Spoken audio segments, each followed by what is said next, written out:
Lark Rising Studios, and in this video we're going to learn how to do stem stitch. Stem stitch is another line stitch that you can use to create lines in any design. You can also use stem stitch in rows all next to each other to fill in an area. Stem stitch is a really nice line stitch because it creates a nice ropey sort of look that doesn't have any obvious breaks in it like back stitch does. I really love using this stitch, so I'm looking forward to teaching you how to do it. Let's get started. To begin stem stitch, bring your needle up through the back side of the fabric, pulling the thread through until you bump into your knot. Then reinsert your needle through the front side of the fabric, but instead of pulling that needle through the back, bring the tip back up, halfway between the point where your thread is coming out and the point where you just inserted your needle. Pull the thread through just as you see here and keep that needle up on the front side of the fabric the whole time.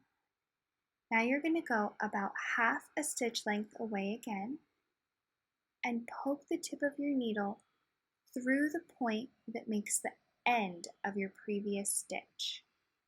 Again, keeping the needle on the front, pull the thread through to create your second stitch. You're going to continue repeating this process for the whole length of your stem stitch. Each time you reinsert your needle, make sure it's about half of a full stitch length away from the end of your previous stitch. It can be a little bit tricky to bend the fabric in this way, especially if the place you're stitching is surrounded by a lot of other stitches happening in the piece. So to do this little trick, go ahead and begin like you're going to do a regular start to stem stitch, but actually pull your needle through to the back side of your hoop, being sure to not pull all the thread through, leaving a little loop down below the line where you're stitching. It's really important that you always keep your working thread below your stitching line of stem stitch. Now bring your needle back up through the end of your previous stitch and pull the thread through.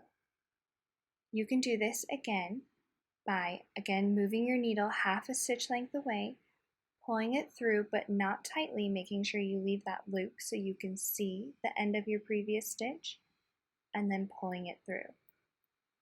As you do this, that working thread where you're bringing your needle and pulling it through always needs to stay above the part that formed the loop that was pointing down at the bottom. You can do stem stitch in this way through any lettering or outline of anything that you're working on, and it really does make the exact same effect as traditional stem stitch where you keep the needle all on the front side of the hoop, but it is definitely a lot easier to work with.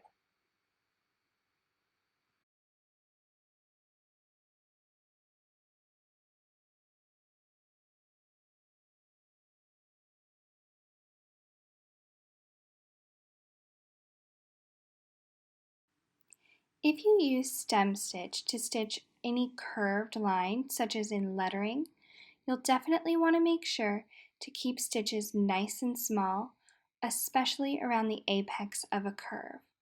If you don't keep stitches small, you'll end up with weird points that are like a jaggedy edge around the top part of your stem stitch.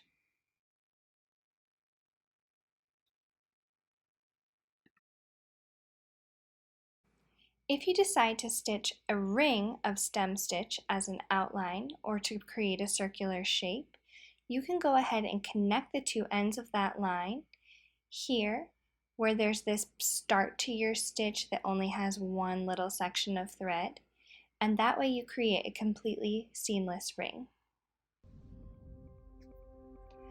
I've used stem stitch here on the edge of this orange to make a really nice continuous line without any obvious breaks, because when you use stem stitch to stitch a circle or fill in around a complete shape, you can connect the two ends like we talked about before, which is really great for, again, making that really continuous, smooth line without any obvious breaks in it like when you use backstitch.